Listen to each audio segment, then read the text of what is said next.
বরিশালের ভাষা আমি বুঝি না, আমাকে অনেক কষ্ট করে অনেক প্রবলেম ফেস করে আমাকে বুঝতে হয়। আমার ফ্রেন্ডরা তাদের কাছ থেকে আমার শিখতে হয় নতুন করে ভাষাটা। এখন আমি আমার পড়াশোনাতে কনসেন্ট্রেশন করব না, আমি ভাষা শেখাতে কনসেন্ট্রেশন করব।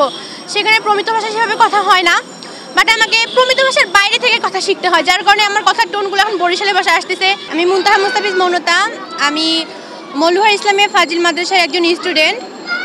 আমার স্থানীয় ভাষা রংপুর জেলা, বাট আমার মায়ের চাকরি সূত্রে তৃতীয় গণবিজ্ঞপ্তি NTRC সূত্রে আমার মা বরিশালে চাকরি করে, সেখানে আমার থাকা। এখন হয় বাবার সঙ্গে থাকতে হবে, না হয় মায়ের সঙ্গে থাকতে হবে। কিন্তু আমার কথা, আমার ভাইয়ের কথা, আমার ফ্যামিলির কথা যে বাবা মা আমি একসঙ্গেই থাকবো, কারণ মায়ের ভালোবাসা পাবো, বাবার ভালোবাসাও পাবো, কিন্তু সেটা সম্ভব হয়ে উঠতেছে না। এখন আজকে এখানে আসার কারণ বদলি শুধুমাত্র শিক্ষকরা আসবে সেটা না, আমরাও আসবো, আমরা স্টুডেন্ট। কারণ আমাদের স্টুডেন্টকে তৈরি করে আমাদের শিক্ষকরাই। আর শুধুমাত্র আমার বাবা মা শিক্ষক জন্য আমি বলছি না, কারণ প্রত্যেকটা টিচার আমার কাছে বাবা মায়ের মতো, সুতরাং আমি তাদের সন্তান।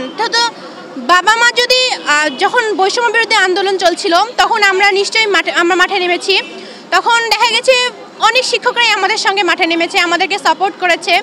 তো আমাদেরও এখন উচিত যে আমাদের বাবা মা আমাদের শিক্ষককে সাপোর্ট করা, সুতরাং আমরা সাপোর্ট করতে এসেছি। আর আমি যেখানে থাকি সেখানে আমি ছোট থেকে গ্রামে বড় হয়েছি, আমি আমার গ্রামেই থাকতে চাই, আমার শহরে যাওয়ার কোনো প্রয়োজন নাই। আমি এখন যেখানে থাকি সেটাও একটা গ্রাম, বাট সেখানে যে আমার নিরাপত্তা সেটা আমি পাচ্ছি না। আমার ফ্যামিলি মেম্বারের নিরাপত্তা, আমার মায়ের নিরাপত্তা, আমার নিরাপত্তা, আমার ভাইয়ের নিরাপত্তা, সেখানে বরিশালের ভাষা আমি বুঝি না, আমাকে অনেক কষ্ট করে অনেক প্রবলেম ফেস করে আমাকে বুঝতে হয়। আমার ফ্রেন্ডরা তাদের কাছ থেকে আমার শিখতে হয় নতুন করে ভাষাটা। এখন আমি আমার পড়াশোনাতে কনসেন্ট্রেশন করব না, আমি ভাষা শেখাতে কনসেন্ট্রেশন করব। সেখানে প্রমিত ভাষা সেভাবে কথা হয় না, বাট আমাকে প্রমিত ভাষার বাইরে থেকে কথা শিখতে হয়, যার কারণে আমার কথার টোনগুলো এখন বরিশালের ভাষায় আসতেছে।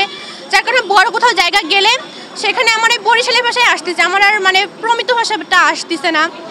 এরপরে আবার আমার ওখানে যে প্রাইভেসিটা রাতের বেলা আমি যদি আমার গ্রামে থাকতাম তাহলে আমি হয়তো আমার রাতের বেলা বেরোতে পারতাম। রাতের বেলা একটা টিউশনই আছে, আমি সকাল 10টা থেকে 4টা পর্যন্ত ক্লাস করলাম, এরপর আমার টিউশনি পড়তে হবে, টিউশনি পড়ার জন্য আমার রাতের বেলা টিউশনি করতে হবে। যদি নিজের গ্রামে থাকি তাহলে আমার একটা সেফটি থাকে, ওখানে সবাই আমাকে চেনে, ওখানে আমার বাবা আছে, আমার দাদা আছে, দাদি আছে, চাচা আছে, সবাই আছে, সেখানে আমার সেফটিটা একদম ফুল সেফটিতে থাকি। কিন্তু আমি এখন যেখানে থাকি দূরে থাকি, 600 কিলোমিটার দূরে, সেখানে আমার সেফটি হয় না, কারণ সেখানে আমাকে কেউ চেনে না, শুধু আমার ছোট ভাই ক্লাস 2-তে পড়ে, আমি এবং আমার মা।